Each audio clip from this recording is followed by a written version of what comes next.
میں نے کہا زنا آنکھوں کا زنا، زبان کا زنا، آنکھوں کا زنا، کسی کو غلط دیکھو تو آنکھوں کا زنا، اور اگر زبان سے گندی بات کر رہے ہیں آپ، اے لوگوں زبان سے فحش بات کر رہے ہیں آپ تو یہ زبان کا زنا۔ کانوں سے گانے سننا ہے، کانوں سے گندی گندی باتیں سننا ہے، کانوں سے لڑکی سے بات کر رہے ہیں، اس سے آپ کی باتیں چل رہی ہیں، تو لوگوں یہ کانوں کا زنا ہے، یہ بھی بڑا خطرناک ہے۔ کانوں کا زنا، کانوں میں جہنم کی آگ ڈالی جائے گی، زبان کو داغا جائے گا جہنم کی آگ سے اگر ہم نے یہ گناہ کر لیا ہے۔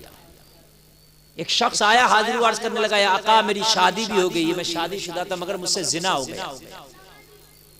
توجہ ہے، آقا میری سزا کیا ہوگی، سزا بتا دے۔ تھا مسلمان، آقا میری سزا کیا ہوگی، سزا بتا دے۔ اے لوگوں زنا کی سزا کتنی خطرناک ہے، اگر سزا اٹھا سکتے ہو تو سوچنا اس کے بارے میں، اور اگر وہ سزا برداشت نہیں کر سکتے تو سوچنا بھی مت، کرنا تو دور کی بات سوچنا بھی مت۔ آقا اس کی سزا کیا ہوگی؟ میرے نبی نے پہلے تو بات پہ توجہ نہ دیا، لیکن بار بار نبی سے وہ اصرار کر رہا، اسے پتا تھا کہ اگر دنیا کی سزا نبی کے ذریعے میرے اوپر ہو جائے گی، نبی مجھے سزا دے دیں گے دنیا میں، تو میں آخرت کی سزا سے بچ جاؤں۔ آقا سزا کیا ہوگی؟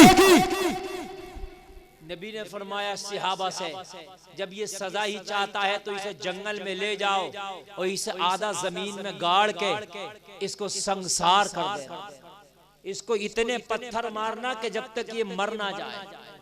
اللہ اللہ اسے جنگل میں لے گئے، جنگل میں لے جانے کے بعد مسلمانوں اس کو آدھا گاڑ دیا گیا، اور گاڑنے کے بعد جب مسلمانوں نے پتھر مارنا شروع کیا تو لوگوں پتھر جب لگتا ہے تو بڑی تکلیف ہوتی ہے، اس کو اتنی تکلیف ہوئی، اتنی تکلیف ہوئی، اتنی تکلیف ہوئی کہ وہ اپنے آپ کو جس زمین میں اس کو گاڑ دیا تھا، جب تکلیف کی وجہ سے زور لگایا تو اے لوگوں وہ اپنے آپ کو زمین سے نکالنے میں کامیاب ہو گیا، جو آدھا زمین میں گاڑ دیا تھا زمین سے نکل گیا، پتھر کی تاب نہ لگے بھاگنے لگا۔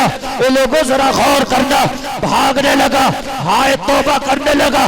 صحابہ نے پھر پکڑا، اور پھر پکڑنے کے بعد میں پھر اسے زمین میں گاڑا، آدھا زمین میں گاڑنے کے بعد میں پھر پتھر مارنا شروع کیا۔ اے لوگوں پتھر کی تاب پھر نہ لا سکا، پھر بھاگا، اتنا بھاگ رہا تھا، اتنا بھاگ رہا تھا کہ توبہ کرتا جا رہا تھا، چلاتا جا رہا تھا، مگر صحابہ نے پھر پکڑا، اور پھر پکڑنے کے بعد پھر گاڑا۔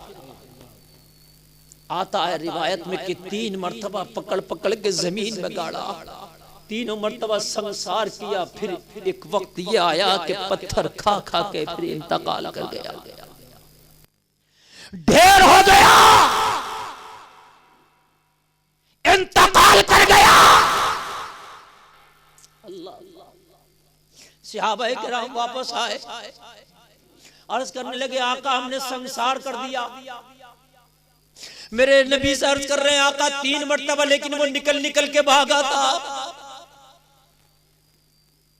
میرے نبی نے فرمایا جب بھاگ رہا تو پھر چھوڑ دیا ہوتا۔